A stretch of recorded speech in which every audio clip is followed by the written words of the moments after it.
Hello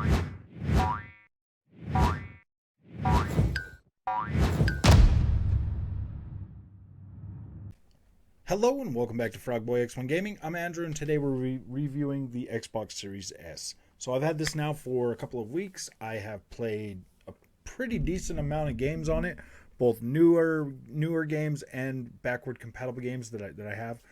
My collection is almost 400 games, so I do have plenty of content ranging everything from Xbox, original Xbox, all the way up to like the newest releases that just came out. I'm an avid gamer.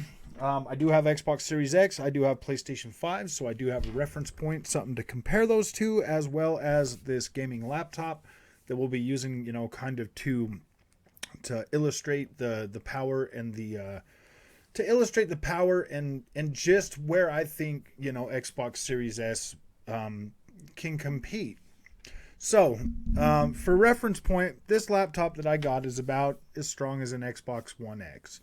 It does have a better CPU, so I can hit, higher frame rates like 60 FPS on games that I would have on Xbox One X, that I could hit 4K at 60 frames a second. This laptop does match that for the most part. The only difference is this laptop, the video card only has 4 gigabytes of VRAM, so some games are run a little bit heavier on that, which is understandable for the most part. But games like Assetto Corsa Competizione, where I can get really 60 FPS at the extreme settings on F4K. Actually, no, I cranked that down to 1600p. So 1600p. So with that game, Xbox Series S runs that game at, I would say, about 1440p. It doesn't look 1080p. It looks a lot cleaner than 1080p for real.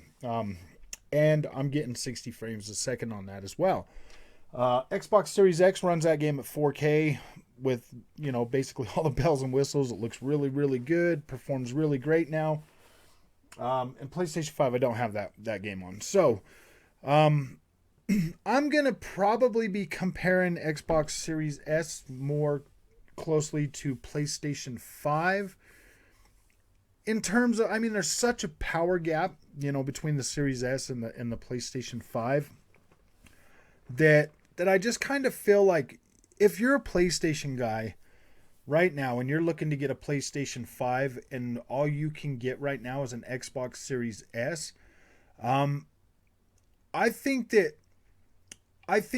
the experience is going to be, well, if you're going from a PlayStation 4 Pro, you're definitely getting a better console. You're definitely getting a much better console with this Xbox Series S than what the PlayStation 5 or PlayStation 4 Pro right now is offering you.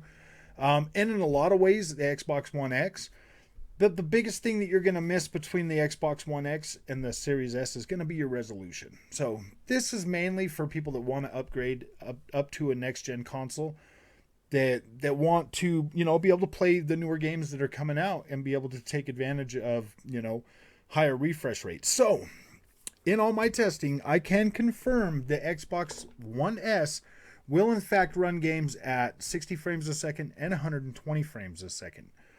I can confirm that resolutions do range from 900p all the way up to 4K. Yeah, you heard that right. All the way up to 4K. There are a couple games on here that will run at native 4K on the Xbox Series S. So you've got a ranging gamut from 900p at the lowest that I've seen. Well, I don't know. I think there might be games that would actually hit like a 720p too, but those are going to be like really demanding games and probably not really optimized. But it's there. The possibility is there.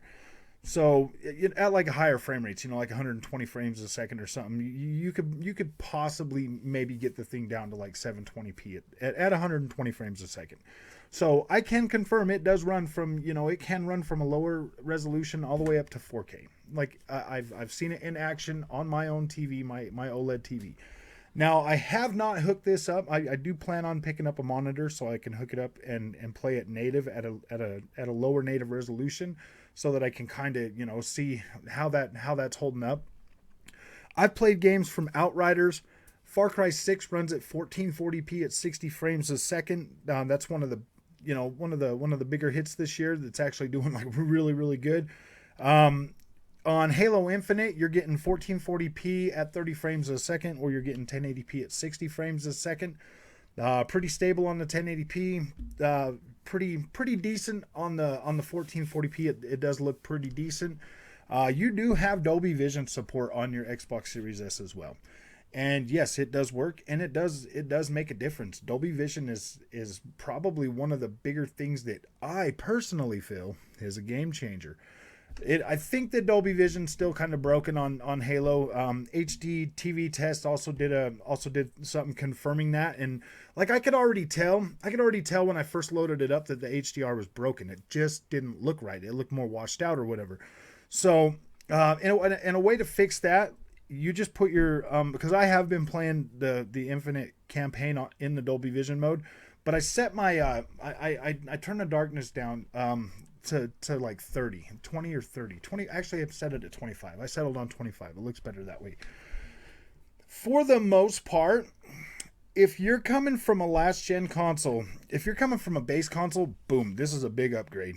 If you're coming from one of the upgraded, the mid-gen refreshes from last gen, visual wise, it's not going to be like in your face upgrade. It's definitely not going to be an in your face upgrade, especially coming from Xbox One X. But coming from PlayStation 4 Pro, you will hit and exceed the visuals that you were getting on your PlayStation 4. On your PlayStation 4 Pro. It's going to be much better. It's going to be a much better experience. You will automatically get higher frame rates on everything. I can confirm Assassin's Creed Valhalla does have a 60 frames per second mode. And once you start playing those third-person games at 60 frames a second, there's really no going back. Like, that's the biggest thing for me this generation that's been like, whoa, this is a game changer. 60 frames a second on open world games is freaking a must-have going forward for me. When you actually get the Xbox Series S and you plug in that Matrix Awakens demo and you see a next-gen engine running on that, like, yeah, there's some stuff that's kind of culled back a little bit, but it blew my mind to see that, because that thing came out like right after I picked up this Series S. Like I had the Series S and I downloaded them both at the same time. So like that was pretty cool to be able to see that running on this console stably and still giving me like ray tracing, global illumination ray tracing, the better shadows, a pretty dang decent draw distance, and a convincing enough picture. And you got to understand, like, I'm playing this on my 4K TV and it still impressed me.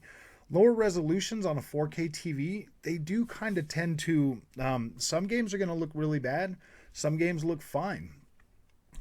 Especially like once you start getting to the 1440p range on a 4K TV, that it starts to look a lot better. My recommendation is still to either run this on a 1080p monitor with HDR support or a 1440p monitor with HDR support. That would probably be the best way. Or if you are running it on a 4K TV, put a little bit of distance between you and your TV. I sit pretty close to my TV, as you can see. But if you put maybe 6 to 8 feet and you got a bigger TV, like you'll be okay. Like you'll definitely be okay, because 1080p to 4K from 8 feet away is indistinguishable. You cannot tell. So the farther you sit back, the better you're going to be. Automatically, just having 60 frames a second automatically enhances the visual image that you're gonna get. I mean, my favorability of the Xbox Series X or Xbox Series S is actually pretty high for the price that you get for this. $300. I actually do have one of the 1 terabyte cards stuck in here too. So I do have one of those terabyte cards. So all in all, that's like $520 for that, and you'll get like, what is it? You get 364 gigs of usable memory. And then you buy that card, that's another $200. Man, I mean, I could see that kind of being a little bit of a problem, but you got to understand, you have to take this into consideration when you're thinking about this. Are you going to go spend $1,300 on a brand new TV to use the features of Xbox Series X or PS5? Are you going to go buy a $1,300 TV or $1,000, like they're in the $1,000 range for VRR, for variable refresh rate, for the 120 for 120 hertz gameplay at 4K and Dolby Vision, all of that stuff. Like you're gonna be right around $1,000 to $1,600 for a TV that's compatible for that. So you got to take that into consideration before you're like, oh man, if you're still on a 1080p TV, whereas with this Series S, I mean, if you don't mind like a 32-inch TV or 32-inch screen, you can get a pretty decent gaming monitor that'll give you all of those features, like the high refresh rate, HDR, for like $340. So you figure you spend $300 on your console, $300 on a monitor, set everything up on a desk, and you can play that at a pretty decent, screen size, really close to yourself, and still be able to get those features. And that's why I think Series S is pretty amazing. If you have 1440p, a monitor, like your visuals are always going to look good on that. Even if you go down a little bit in resolution, I mean the smaller screen, more packed dense pixel density, it's going to look better on a 4K TV. It kind of stretches everything out if it's not 1440p or higher. So yeah, definitely the storage, it could be a problem, but you can grab yourself any kind of a you can grab something as simple as an SSD, like one of these SSDs. This is a Samsung T5 or T7 or something that you can. I mean, those are still going to be $200 for those too. I paid $200 for that for a 1 terabyte T5, and to be completely honest with you, just get the card. Just stick the card in the back of it. You got plenty of storage, for your games. If you're not a really big gamer, if you don't buy a lot of games, then you might not need it. But I mean, just putting one Call of Duty game on there at like 200 and something gigs, that's a lot. That's pretty much most of your memory. A lot of games are starting to fall down in size, but some of them bigger games, like Halo was 50 gigs. So, like some of these games are going to start getting a little bit bigger, especially the ones that they're going to grow. So that's probably your biggest thing short term that you're going to run into with the Series S is probably your performance wise, you're going to be fine. Visual wise, yeah, you're going to be fine. Anything else, like the biggest thing that I could see you running into is lack of storage. That's the biggest problem I think you would have. But if you think about it this way, just to get a TV to run what you got on an Xbox Series X or a PlayStation 5, like I said, like $1,000 to $1,600. You also have things like the fact that you got that much power for $300 is pretty insane. And to keep that, the reason why I think that there's such a small amount of storage in there is because it is equal to the speed that you get in your Series X. Like that storage is completely the same straight across. But in order to keep that price at $299, they had to cut something somewhere. Because even if it was like $349 or whatever and gave you, the full terabyte or whatever, they had to cut something somewhere to keep it at that price range. So, if you think about it, if you were going to spend $349 for it, then you would still have to get, it just makes sense to be able to, it makes sense to me. The more I play around on this thing, the more it makes sense why the storage is, why it's got such a low capacity of storage out of the gate. Like I completely understand that. It makes sense to me. Being able to stream games from xCloud to your Xbox Series S, that right there is going to save you a lot of time and effort anyways, because you're going to get Xbox Series S quality just streaming those games. You're going to get that quality level. So at the end of the day, if you've got a decent internet connection, you'll be able to stream those games and still be able to get the same quality without having to overextend yourself. That's why I feel like it's kind of a touchy subject with storage on the Xbox Series S, because if you got decent internet, you can just stream whatever you want to stream and not have to worry about downloading it onto your hard drive. Whereas, with the Xbox Series X, you're getting Xbox Series S quality of streaming games. Like, so yeah, it makes more sense to want to download those to the bigger consoles. In terms of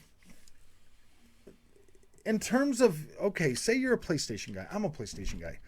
Say you're a PlayStation guy, man, and you've been trying for a whole year now to get a PlayStation 5, but you can go into any store you want and buy an Xbox Series S. I think you should buy an Xbox Series S. I think you'll genuinely be okay with that decision. Worst case scenario is you become an Xbox guy. That's the worst case scenario.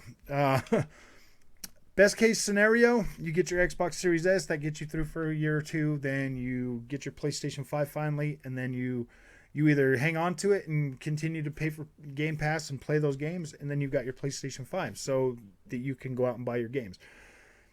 Either way, I think you as a gamer should probably have both consoles this generation, because I really think that Xbox has really turned a corner, and they are definitely going to start producing a lot more games. Xbox Series S is probably going to be the most sold console this generation. Price, availability, and Game Pass are going to make that more of a reality every month forward, now that there's plenty of stock out there on the shelves. And if you're a parent looking for the gift to get your kid, and your kid wants a PlayStation 5 really bad and you can't find one, go buy them an Xbox Series S. They're going to be okay with it. A lot of the bigger games that they want to play, Call of Duty, Fortnite, all of those bigger games all have cross-play. So if their friends have a PlayStation, they will still be able to play and enjoy those games with their friends that are on PlayStation. There are ways to do that now. It is pretty fun. I'm glad that developers are making this, like a point that, so it's not as frustrating anymore. Like you don't necessarily have to have the exact same console that your friend has, because most of those games that they want to play together are going to be they're going to be able to play them crossplay. So it doesn't matter. That's not even really a big deal. Yeah, they might be a little upset at you, but after you get them a Game Pass subscription and set them down in front of it and they're playing everything, I don't think they're going to care. I don't think they're going to mind. I think they're going to be just as happy as they would with a PlayStation 5, and you get to save yourself a little bit of money not having to buy them $70 games. So them $70 games are definitely something that's going to hurt PlayStation this generation. It is, especially with Xbox Series S and being able to have a Game Pass subscription and play all Microsoft first-party games day and date. That really does make a difference. A lot of people are going to be out there sitting there trying to tell you and convince you otherwise, but it does. It makes a difference. And Xbox Series S is an entry point to next gen console games, and it works and it feels great.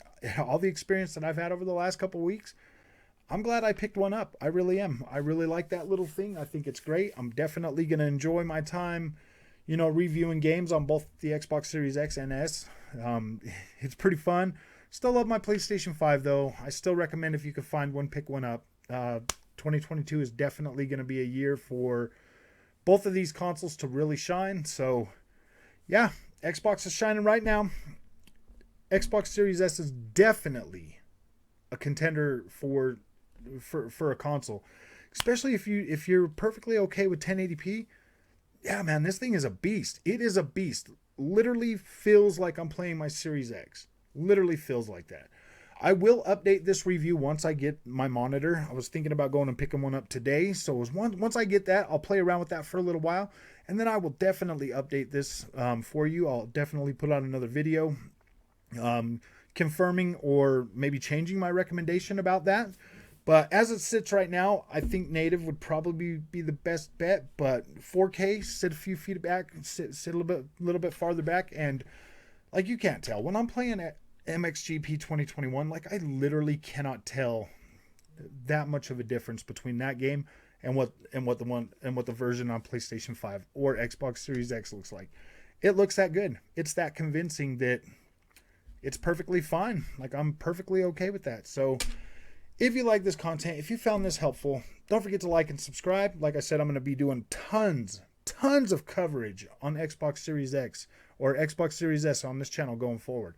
I think it's a beast. I think people need to know more about it, and I think that there's a lot of misinformation out there about this console that is unfounded and seriously is not. It seriously doesn't make any sense. it is a next gen console. It plays next gen games. It does an amazing job at it. I'm very satisfied with, you know, the marketing that Xbox has slapped on that box that they've come out and talked about. So far, it has met or exceeded those specifications on a lot of games. Far Cry 6, 1440p, 60 frames a second. It looks good. It looks amazing. Some games are going to hit that higher bound at 60, and that's perfect. Some games aren't. I mean, it's going to be a little bit hit and miss, but we're console gamers, man. If we wanted better, we would buy a PC and we would start, you know, we would definitely invest our money in a PC. So this video is kind of long. I like the Xbox Series S. I think it's freaking great. Like I said, hit that like, hit that subscribe, and we'll see you in the next one.